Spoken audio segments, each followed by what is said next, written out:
chers camarades, je vous apporte le salut fraternel du syndicat EFO du centre hospitalier Pierre Oudot.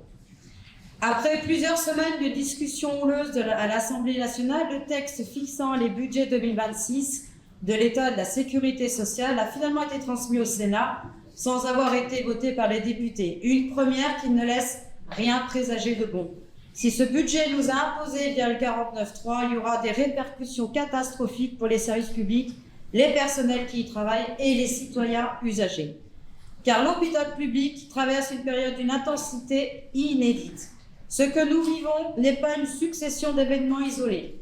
C'est un système qui se transforme souvent au détriment de celles et ceux qui chaque jour font tourner le service public de santé. En l'état, ce budget constitue une véritable déclaration de guerre contre les services publics. Au niveau national, les décisions qui s'enchaînent depuis des années pèsent toujours plus lourdes sur notre travail, alors que les exigences continuent d'augmenter et mettent en difficulté l'ensemble des personnels. Des services hospitaliers connaîtront de nouvelles fermetures, des maternités, des urgences en paieront immédiatement le prix, les promotions et les avancements de grade risquent d'être gelés, aucune augmentation de salaire n'est prévue pour 2026, une année de plus de stagnation des salaires.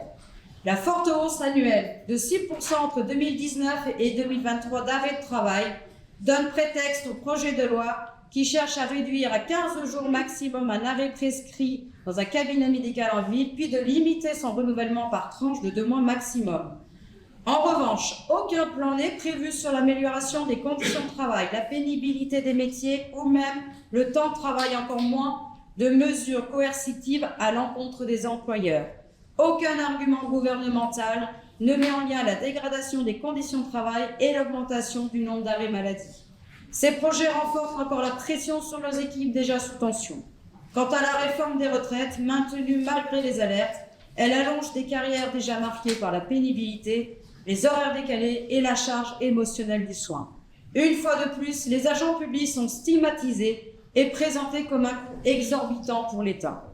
Ici, localement, les conséquences du sous-financement national aggravent depuis plusieurs années la situation budgétaire qui s'est dégradée au point de devenir un véritable moteur de réorganisation forcée. On retire des jours de RTT, on réduit les amplitudes horaires tout en laissant inchangé le volume des tâches. On annualise le temps de travail tout en le niant. On demande aux agents de plus en plus de compenser les absences pour congés annuels, pour maladie, faute d'effectifs suffisants. Sur différents services, les annonces préparent les équipes à voir disparaître les postes de CDD, à ne plus voir remplacer les départs à la retraite.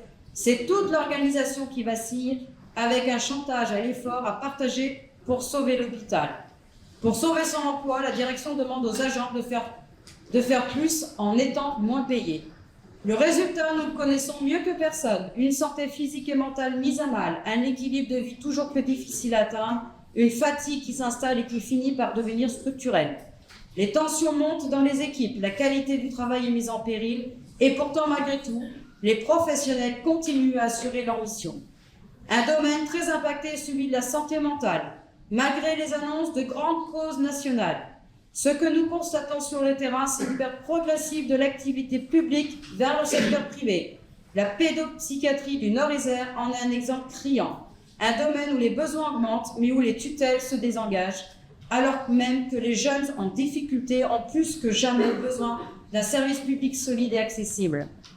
Je souhaite attirer votre attention sur un sujet capital dans notre mode professionnel hospitalier, occupé par des femmes à plus de 80%. Selon l'enquête Virage de l'Institut national d'études démographiques, réalisée en mars 2020, 20% des femmes et 15,5% des hommes déclarent avoir subi au moins un fait de violence dans les 15 derniers mois au travail.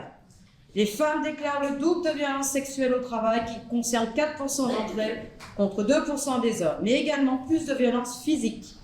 Elles subissent également davantage d'insultes et de pressions psychologiques. Les violences sexistes et sexuelles au travail ont des conséquences sur la santé physique et mentale des victimes. Il est donc important de prévenir ces risques et de proposer pour les situations urgentes des réponses rapides aux agents victimes. Nous exigeons sur ce plan tous les moyens nécessaires pour que cela cesse, y compris dans notre structure syndicale. Aujourd'hui, EFO déclare que cela ne peut plus continuer ainsi. FO demande des moyens pour les services publics. Nous demandons de la reconnaissance pour les agents qui restent fortement engagés dans leur mission. Nous demandons simplement les conditions nécessaires pour faire correctement notre travail. Du fric pour les services publics. Vive la Confédération France ouvrière, vive l'UD FO. Je vous remercie.